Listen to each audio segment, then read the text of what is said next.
Hello and welcome back to another episode of Welcome to the Industry. I'm your host, Big DeeMo, under the New York Underground Radio umbrella.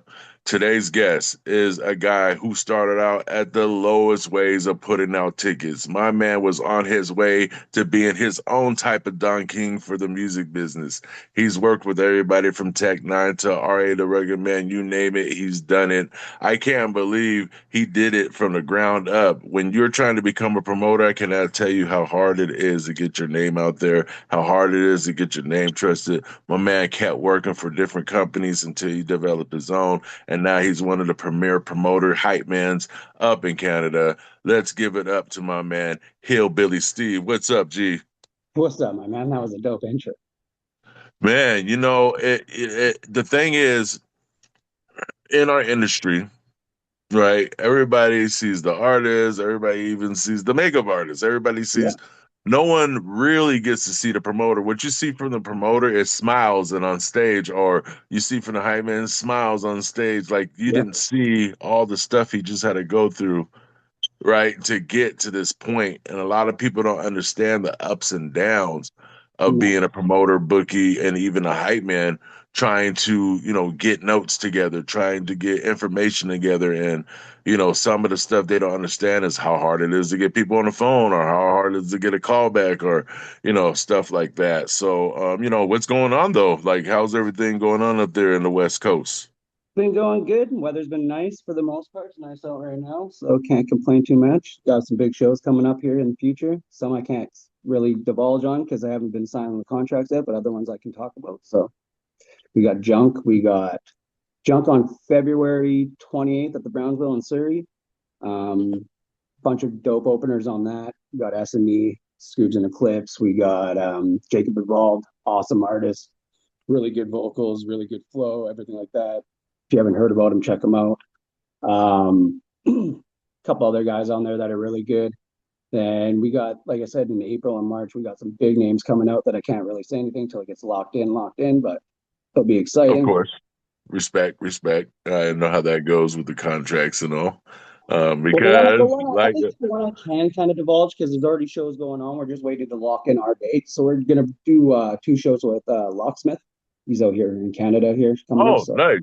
Man, he came out, that's from my area. That's cool. Locksmith is a G. He's a G up and down the California coast, and that's yeah, for sure.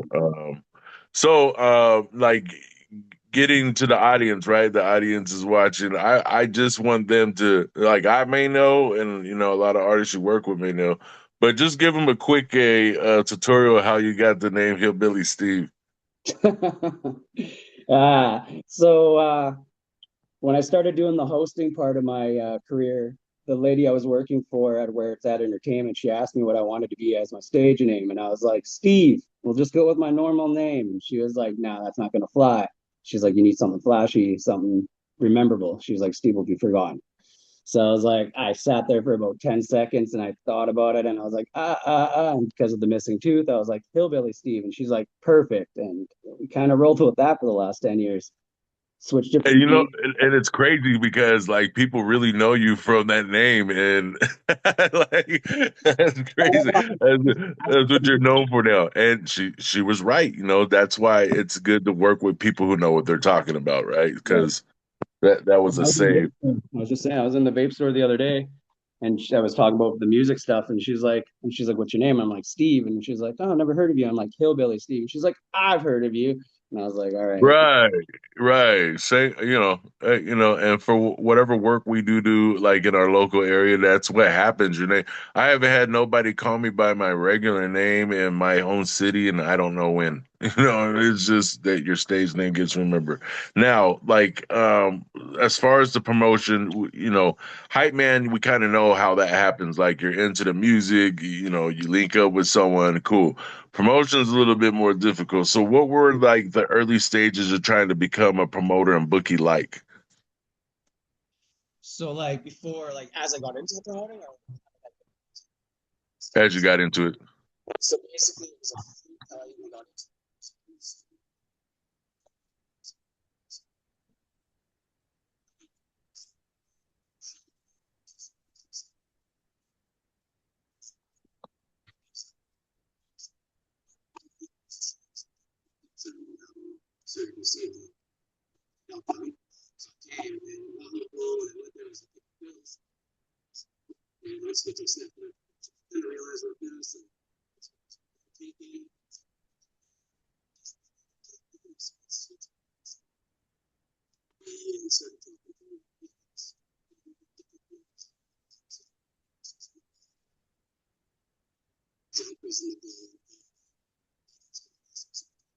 Something's happening with your audio.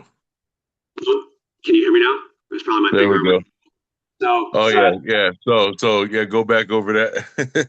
I'll go back here a little bit. So, which part did you lose out on? Just I only got like the first like 3 or 4 seconds. Oh shit. All right, so yeah, so it started off with me, homie of mine asking to go to a show, Snack the River show. I didn't know who it was. I ended up going. My mindset there was pick up ladies, like every dude does when they go to a show. Realized real quick those aren't the ladies you want to pick up, and if there was the ones that you wanted to pick up, they were already taken. So I switched my mindset right away, and I was like, started talking to all the artists like Prada West, Junk, Golden. They were just signed by Stomp Down at the time, Golden and Junk.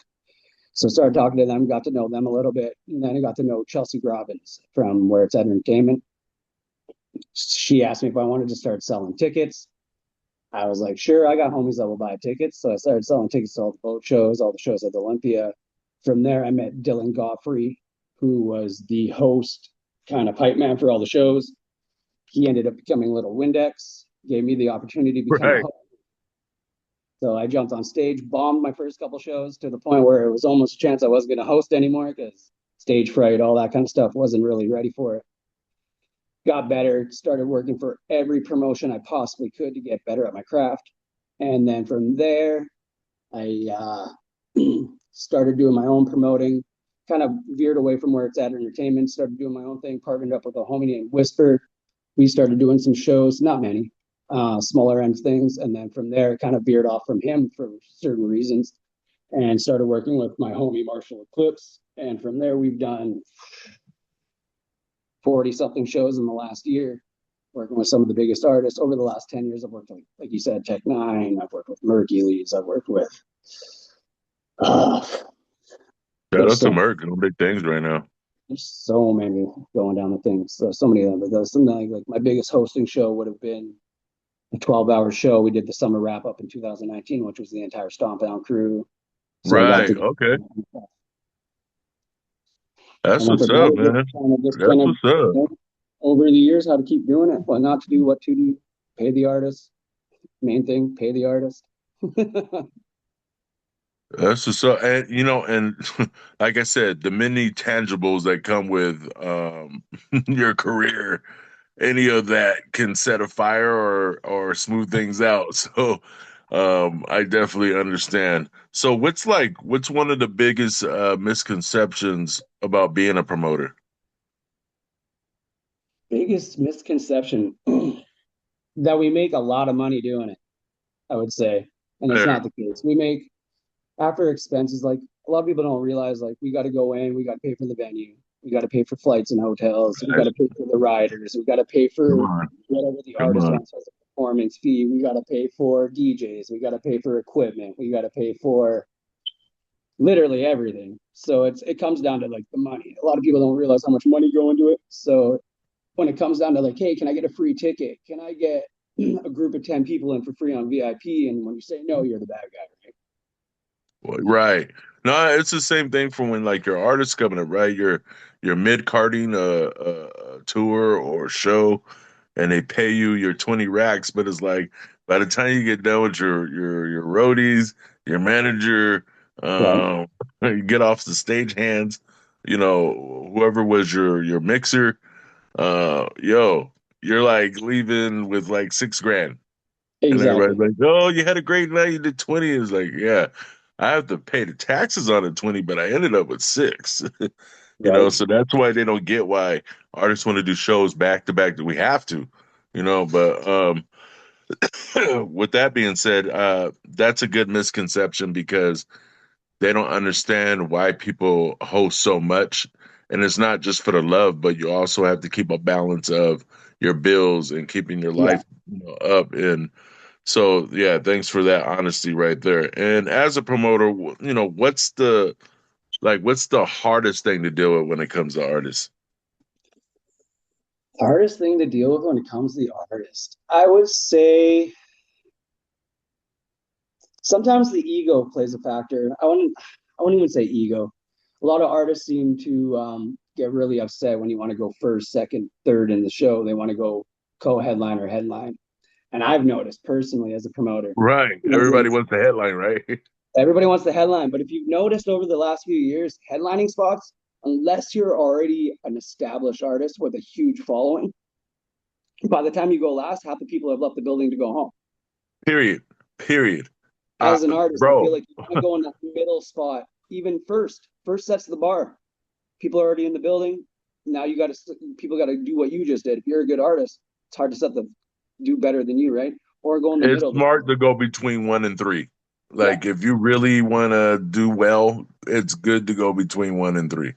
that's like my biggest battle as a promoter with artists is just trying to find a spot where they're happy where they're going, or else they don't give their all. They don't want to put in the effort. Right.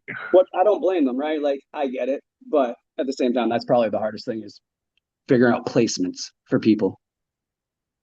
Guys, you're crazy, right? Like, come on, stop crying. Here's some Kleenex, man. You're gonna Well, then you perform, got dude. homies, right? You got homies too, and you got to be like, bro, like you like this puts you here, and then it becomes a headache sometimes. And then just finding artists. A lot of artists, some artists don't work with other artists. This person won't work with this person. I won't work with that person. I won't work with that DJ. I won't work. It's a lot of that. So it's a lot of hard to put like an entire show together and have everybody get along, kind of thing. Oh, yeah. The good old backstage. Yeah. It's like high school all over again, but for adults. Bro, it's like WWE. Like, everybody Right, has these right. secret Cut hate, promos and shit. like factions and teams going on. Yeah, I know. 100%. Yeah, that I can't even imagine, man, a day of that. Like, I've seen that happen to someone who's trying to promote too, where the entire lineup all turned against him. Like, he's fighting everybody all day. Like, you don't want to be on those phone calls. Drains your battery, drains your energy.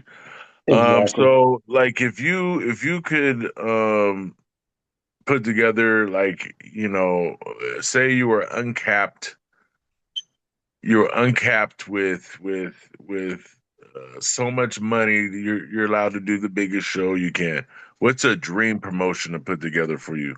What would be a dream promotion? You know what? Right back in the day, like if it was a few years ago, I'd say Eminem would probably be the one I want to do, right? Rogers Arena, Eminem, biggest show you can possibly do. But now I would lean more towards doing like a multi-artist show, like smaller but same large artist, but a little smaller, like Joyner Lucas, guys like Connor Price, like put a big show together where it's like five or six of them in the arena type thing because Right, they're all yeah, talented instead of having just the one superstar, have five or six superstars. You know what I mean? right. Put together your dream promotion. How And would then who would put on go? the guys that I've worked with over the years too, like some of the guys that I believe in, like Marshall Eclipse, Waldo, Jacob Evolved, Dizzy Nick. Fair, There's a fair. bunch of guys, right? I put them on so they can get seen too as well, right? Yeah, shout out to Cassette. I would love to see like He her said as well. and like, yeah, like seeing Amiccella is Amy probably one Teller of the for best sure. female. Yeah, She's probably one of the best female period, rappers in the period. scene. Period. Yeah, yeah. Both Across, those two female names, they'll ring bells. They're gonna right? ring Tiny bells Wings, sooner than later.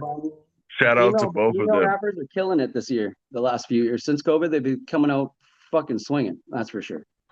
And it's cool. Because it reminds me of my childhood. Like in the '80s, we had like MC Light and Queen Latifah. Like, these women did not Right? care. Elliot, Miss Elliott, fucking Lil Right, Kim, and all that stuff. Moni Love, Eternia, you name it, they were coming out. Bahamadia, Jean Grey, yeah. There's some names out there where these girls, like, it doesn't matter. I don't care if they're an alien. Like, these girls can spit, you know. So, shout out to all them.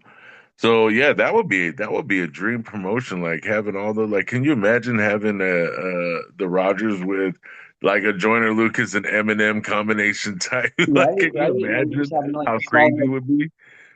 You would need two cleaning crews for sure. Like, like that 100%, place, 100%. it would be a mess after that show. And ticket prices would be fun trying to figure out where it's favorable for everybody and not just a fucking ripoff. And I wouldn't be going through Ticketmaster either because those $500 fees are wild.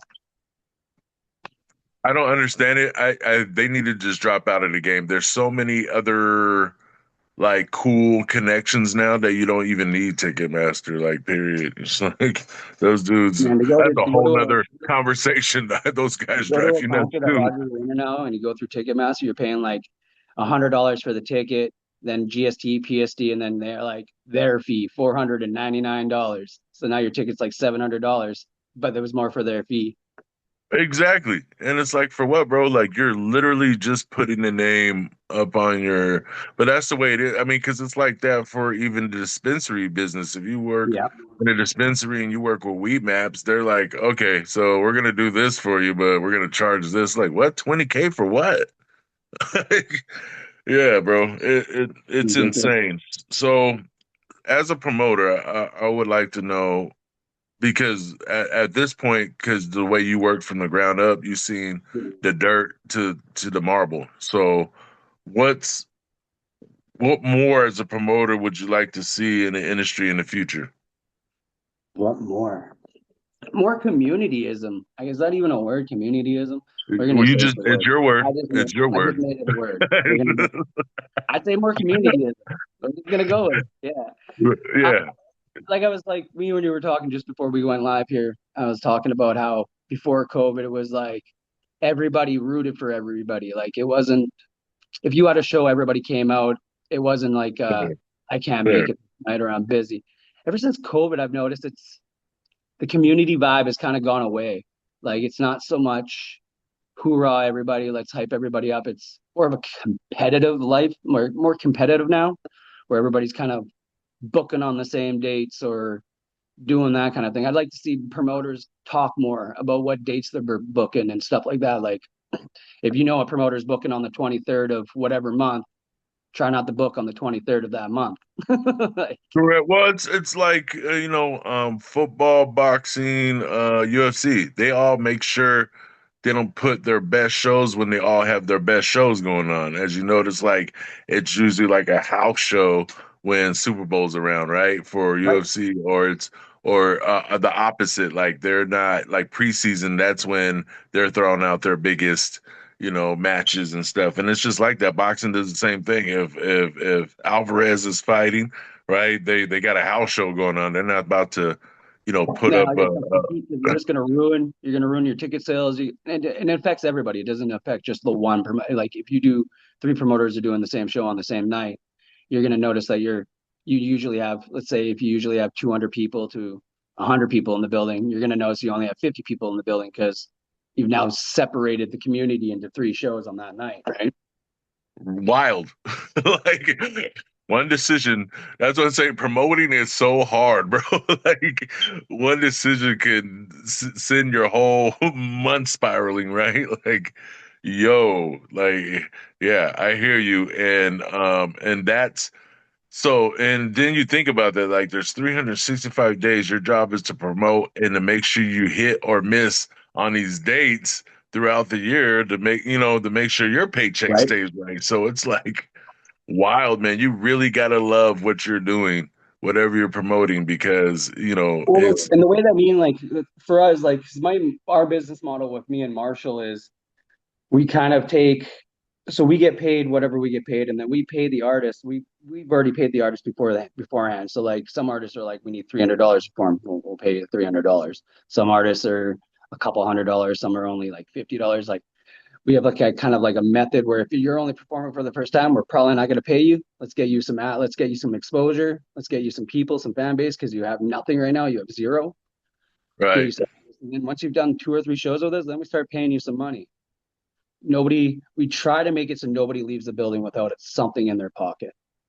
Like there's nights where we've paid out artists and me and Marshall have gone home with $0 and we're okay with it as long as the artist, because we've noticed that Marshall's an artist, you're an artist, so like the amount of money that goes into making one song and then you got to add a video to that if you want, it's upwards of 5K if you want it to be good production, good promote, like you know what I mean, the Come on market. now.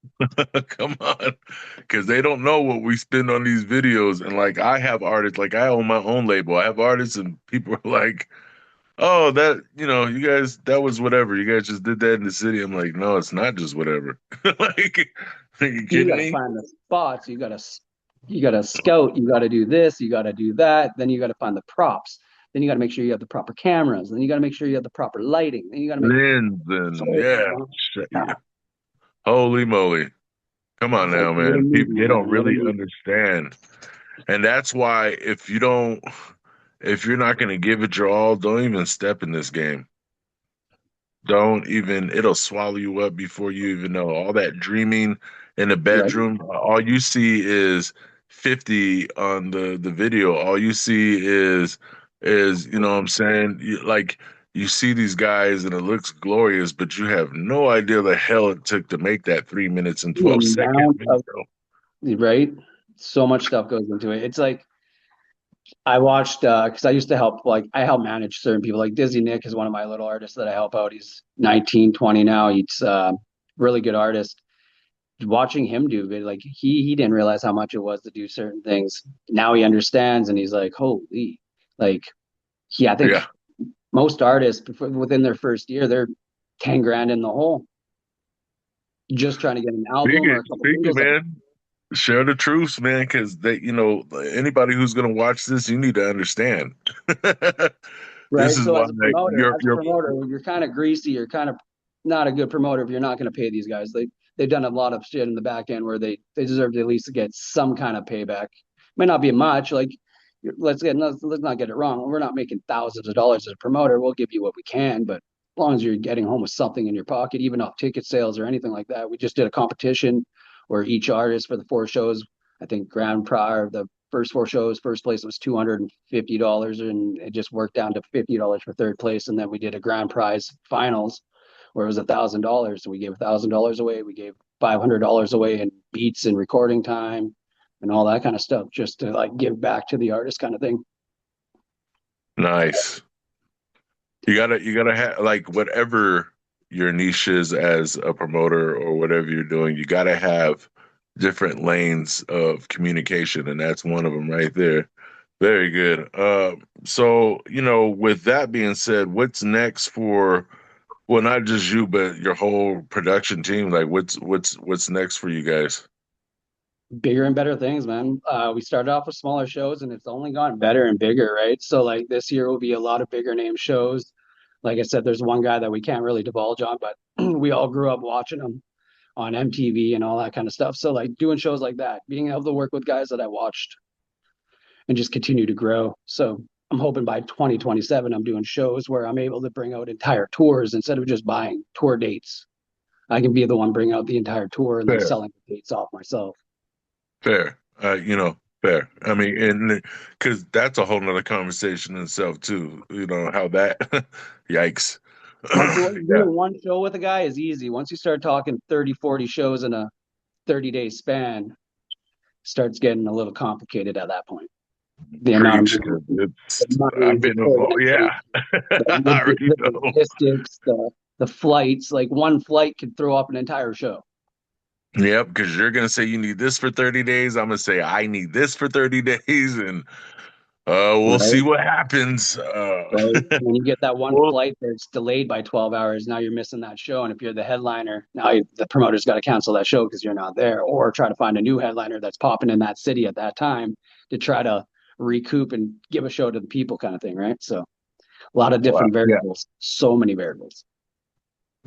I mean, you nailed the best explanation of it, that you can give because the variables change so much. It's hard to Flip pinpoint. a coin. So what do you guys got going on since we're talking about it? What do you got going on for the end of this month in February?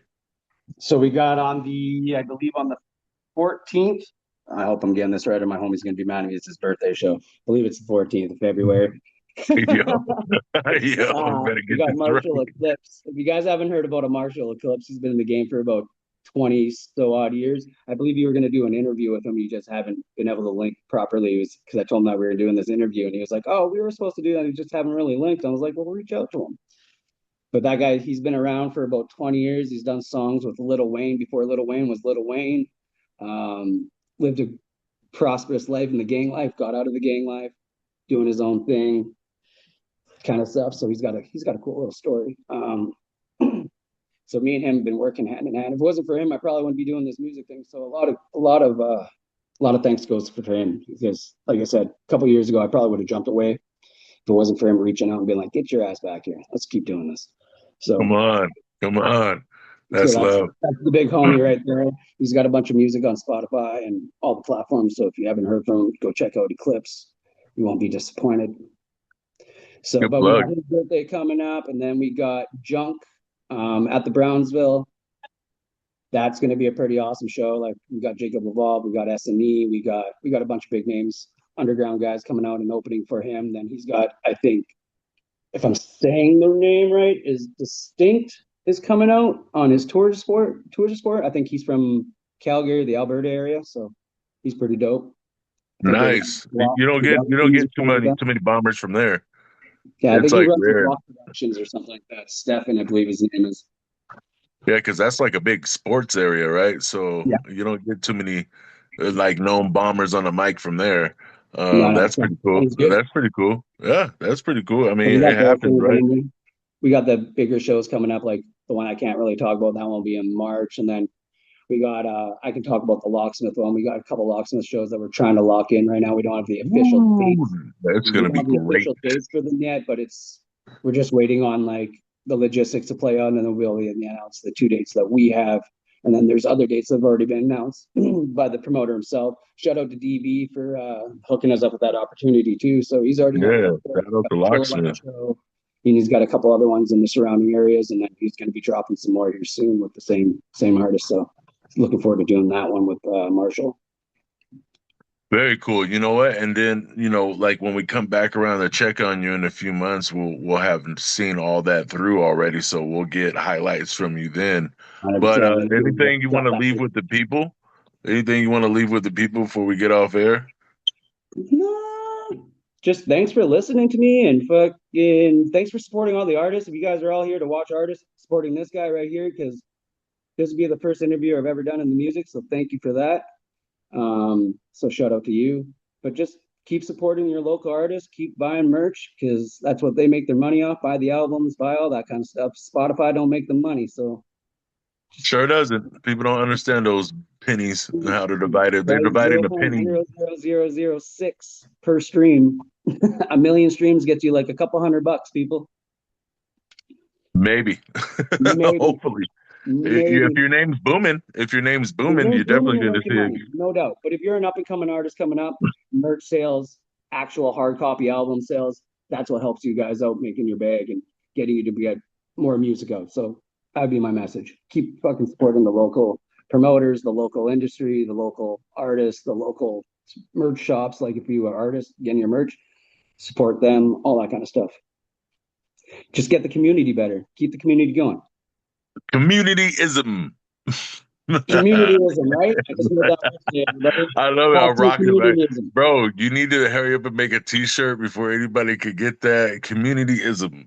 I might Like actually have to do that. You know, that might be like a good Hillbilly Steve promotional shirt that to, might be it. have.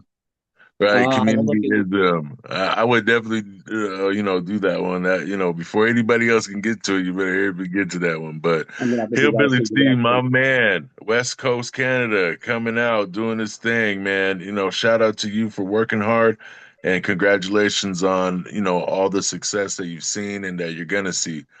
Things are getting Thank you, better sir. for you guys out there, and I'm glad we got this interview and so people can see that side of the industry in a more vivid way. So I just want to thank you for your time and thanks for hanging out with us. And Thanks if for you having have me. nothing else, we are going to see you in a few months. Sounds good to me, man. Thanks for having me again, and we'll talk in a few months, and hopefully have some big names to announce for you guys. Cool. So that's another episode of Welcome in the Industry. I'm your host, Big DeeMo. That's my guy here, Billy Steve, and we're gonna catch you on the flip side. See you later. Ayo.